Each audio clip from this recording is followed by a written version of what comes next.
సమస్యతో బాధపడుతున్నారా? ఇప్పుడు లేజర్ చికిత్సతో ట్రీట్మెంట్ రేంజ్ హాస్పిటల్స్ లో శాశ్వత పరిష్కారం. ఇప్పుడే సంప్రదించండి. Build your dreams BYD. బైడ్ అని మన వాళ్ళు చాలా సులువుగా పలుకుతున్నటువంటి పదం. ఎలక్ట్రిక్ వెహికల్స్లో జైంట్గా మారింది, ప్రపంచవ్యాప్తంగా ఆదరణ పొందింది. అతి త్వరలో తెలంగాణ రాజధాని హైదరాబాద్ శివారులో ప్లాంట్ కూడా ఓపెన్ చేయబోతుంది అనే ప్రచారం చాలా గట్టిగా జరిగింది. అయితే ఇందులో వాస్తవం లేదంటూ చైనాకి చెందినటువంటి మీడియా సంస్థలు స్పెషల్ ట్వీట్స్, అది కూడా BYD కంపెనీ యాజమాన్యాన్ని కోట్ చేస్తూ చేయడం ఇప్పుడు ఆసక్తికరంగా మారింది.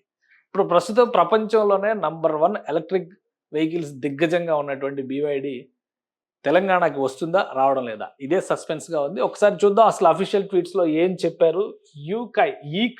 ఈకాయ్ అంటే చైనాలో ఒక official media house.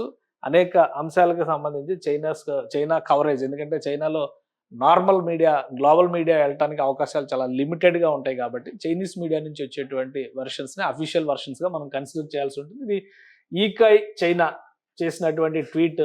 BYD రిఫ్యూటెడ్ media reports claiming the Chinese NEV giant Muling setting up a car factory in Hyderabad. ఇది క్లియర్గా హైదరాబాద్ పేరు మెన్షన్ చేసి మరీ చెప్పారు. The capital city of India southern Telangana state.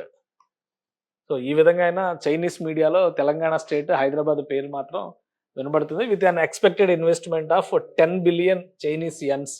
So ఇది అక్కడ వచ్చినటువంటి ప్రపోజల్, అది 10 బిలియన్ల చైనీస్ యన్స్ ఇన్వెస్ట్మెంట్, అంటే 1.4 బిలియన్ల US$ వాల్యూ ఉంటుంది. ఆ వాల్యూతో ఉన్నటువంటి కంపెనీని ఇక్కడ ఎస్టాబ్లిష్ చేస్తున్నారు BYD అనేది వచ్చినటువంటి సమాచారం. కానీ ఇది BYD యాజమాన్యం రిఫ్యూజ్ చేసింది దీన్ని, మీడియాలో వస్తున్నటువంటి కథనాలని అంటూ ఇందులో ట్వీట్ చేసింది ఈ చైనీస్ మీడియా హౌస్ ఈకాయ్.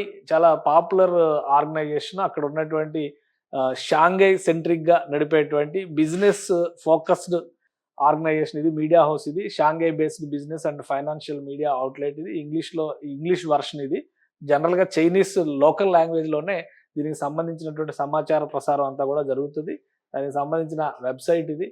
సో ఇవన్నీ ఒక ఆథెంటిక్ ఇన్ఫర్మేషన్ కింద మనం కన్సిడర్ చేయడానికి అవకాశం ఉంది. అయితే ఒక విషయం ఇక్కడ గమనించాల్సింది ఏంటంటే, ఇవన్నీ కూడా మీడియాకి చెప్పడం ద్వారా ఇన్వెస్ట్మెంట్స్ ఏ కంపెనీ కూడా పెట్టదు.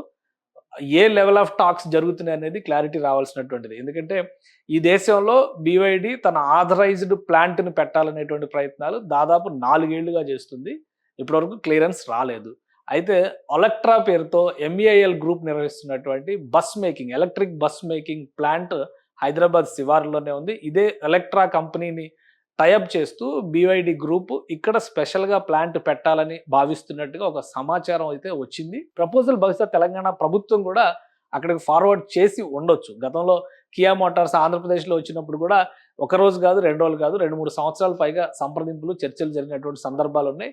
దీనికి సంబంధించి, ఈ ఇన్వెస్ట్మెంట్కి సంబంధించి సెంట్రల్ గవర్నమెంట్ కూడా ప్రస్తుతం పాజిటివ్ నోట్తో ఉంది అనేటువంటి సమాచారం వస్తుంది. ఎందుకంటే 2 దేశాల మధ్య సుహృద్భావ సంబంధాలు ఉండాలనేటువంటి ఉద్దేశంతో చైనా అధ్యక్షుడు జిన్పింగ్ కూడా భారత్ పట్ల తన వైఖరిని కొంత సడలింపు ధోరణితో వ్యవహరిస్తున్నట్టుగా ఈ మధ్య కాలంలో, అంటే మోడీ 3.0 స్టార్ట్ అయిన తర్వాత కనబడ్డటువంటి సంకేతం. ఈ నేపథ్యంలోనే కేంద్ర ప్రభుత్వం చైనీస్ ఇన్వెస్ట్మెంట్స్ పైన కూడా స్థానిక సంస్థల ఇన్వాల్వ్మెంట్ ఉంటే కనుక యాక్సెప్టెన్స్ ఇచ్చేటువంటి అవకాశాలు ఉన్నాయనేటువంటి సంకేతాలు స్పష్టంగా వస్తున్నాయి. ఆ కోణంలో చూసినప్పుడు ఈ రూల్స్ అండ్ రెగ్యులేషన్స్ ప్రకారం చూస్తే ఒకవేళ BYD కనుక ఇక్కడ పార్ట్నర్గా వస్తే కేవలం 49% షేర్తో మాత్రమే బిజినెస్ చేసేటువంటి అవకాశం ఉంటుంది. ప్లస్ ఇండియన్ పార్ట్నర్ ఎవరు ఉంటే వాళ్ళు మిగతా షేర్ 51% వాళ్ళు హోల్డ్ చేసేటువంటి అవకాశం ఉంటుంది.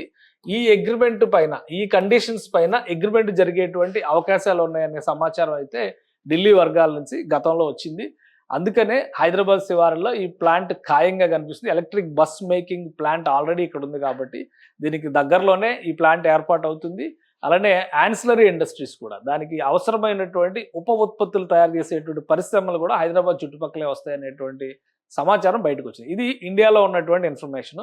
బట్ చైనాలో అంత ఈజీగా ఇన్ఫర్మేషన్ పాస్ అవుట్ అయ్యిద్దని చెప్పని అనుకోవడానికి అవకాశం లేదు. కాబట్టి అఫీషియల్ వెర్షన్ గురించి అడిగినప్పుడు అలాంటిది ఏమీ లేదు అనేటువంటి ఒక తిరస్కరణ జరిగి ఉండవచ్చు. దాన్నే ఈకాయ్ సంస్థ రిపోర్ట్ చేసింది. కాబట్టి ఏ గవర్నమెంట్ అయినా అలానే ఏ ప్రైవేట్ సంస్థ అయినా కానీ పలానా చోట ఇన్వెస్ట్మెంట్ పెడుతున్నాం, పలానా అంశం పైన ఎంత ఇన్వెస్ట్ చేస్తున్నామని ముందుగానే చెప్పేటువంటి అవకాశం ఉంటుంది. టోటల్ ఫైనల్ అయ్యే వరకు వెయిట్ చేయాల్సిందే. కాబట్టి BYD హైదరాబాద్ శివారులోకి వస్తుందా రాదా అనేది మరికొంతకాలం వేచి చూడాల్సినటువంటి అంశంగానే కనిపిస్తోంది.